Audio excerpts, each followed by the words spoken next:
નમસ્કાર, જય ગો માતા, જય ગોપાલ. ફરીથી તમારા બધાનું સ્વાગત છે અમારા નવા વ્લોગમાં. તો હવે મિલ્કિંગ થઈ ગયા પછી અમારી બધી ગાયો અમારા વાડામાં આવી જાય છે. ત્યાર પછી અમે એને 8:30 વાગ્યામાં સૂકો ચારો આપી છીએ, જે અમારા મગફળીનો પાલો આવે કે જે 20 નંબર કહેવાય, કે બધાને જે 20 નંબરનો પાલો આપેલો છે.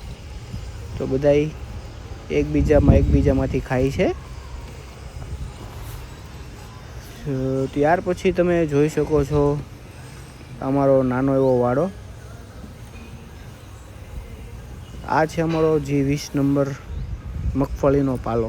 તમે પણ જોઈ શકો છો કે અમારી મગફળીનો પાલો છે.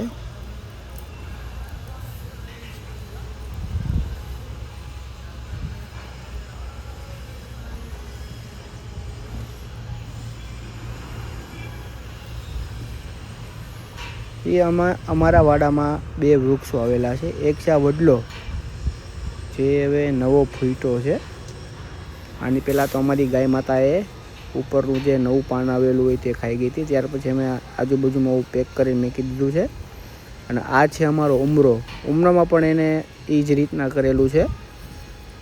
એટલે અમે પહેલાં કોથળાથી એને બાંધી દીધો, પછી ફરતે કાંટા નાખી દીધા. એ પણ હજી ફૂટ્યો જ છે.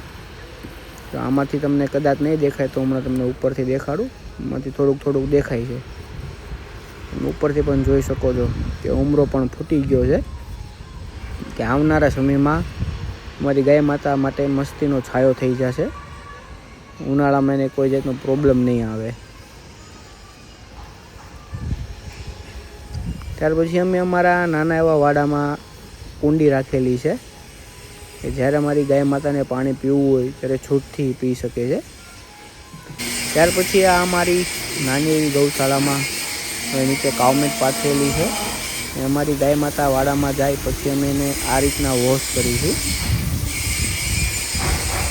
કે ગોબર હોય, ગૌમૂત્ર હોય, એ બધું વોશ થઈ કોઈ નાનો પ્લાન મૂકેલો છે. પ્લાનની એવું ચોકડી કરેલી છે કે જ્યાં બધું જે કંઈ વોશ થાય, ધોવાઈ જાય, કે વેસ્ટ ન જાય.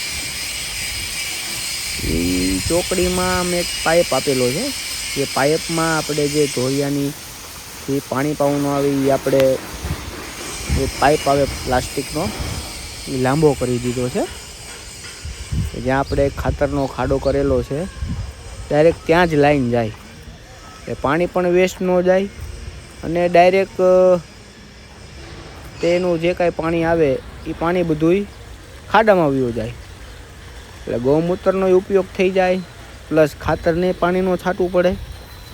અમારો ખાડો છે 20 ફૂટ ઊંડો છે, અને 10 થી 15 ફૂટ જેટલો પહોળો છે. જે આખા વર્ષનું છાણ ભેગું થાય એમ અમારા ફાર્મ પર જવા દેવી છે, કે આપણે બહારથી કોઈ જાતનું ખાતર લેવું ન પડે. ત્યાર પછી અમારી ગાયો છે, જેને બધાએ ખાઈ લીધું છે. ત્યાર પછી અમે એને 1.5 થી 2 કલાક આટો મારવા લઈ જાય છે. તેને ખાધું પીધું હોય, જે કાંઈ હોય એ બધું એને પચી જાય, કે ગેસ ન થાય, કોઈ જાતનો કંઈ પ્રોબ્લેમ ન આવે. એ 1.5-2 કલાક જેવું થાય એટલે તબડકામાં થોડું ઘણું વધેલું હોય, જેને ખાવું હોય ખાઈ લે, અને જે ધરાઈ ગયા હોય એ આવીને પાણી પીને બેસી જાય. તો તમે જોઈ શકો છો કે અમારી બધી ગાય માતા હાલવા માટે જાય છે. એ 1.5 થી 2 કલાકમાં રનિંગ કરીને પાછી આવી જશે. અને જો પાછી આપણી ગાય માતાઓ બધા હાલીને આવી ગઈ છે, તો ફરીથી બધાને વાડામાં જવા દઈશું. ત્યાર પછી જેને ખાવું હોય, જેને પાણી પીવું હોય, ખાઈ પીને બેસીને અને એ 4 વાગ્યા સુધી વાગોળ છે.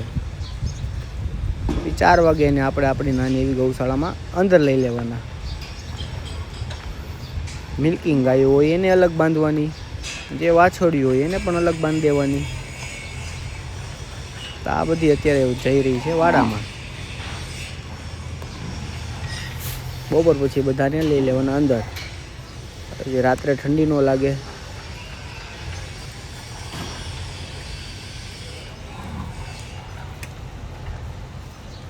અત્યારમાં વોકિંગ કરીને બધી ગાયોને મજા આવી ગઈ. તમે જોઈ શકો. હવે અમારી સીવું તરસી થઈ ગઈ છે, એ પાણી પીવે છે. એટલે એની છૂટથી જેને જેટલું પાણી પીવું એટલું પી શકે. અમુક લોકો જે ખીલે બાંધી દે છે, બિચારાને તરસ લાગી હોય અને પછી આપણે ત્યાં જાય 4-5 કલાક પછી ત્યારે પાણી પાવી તો પછી દૂધય ન આવે.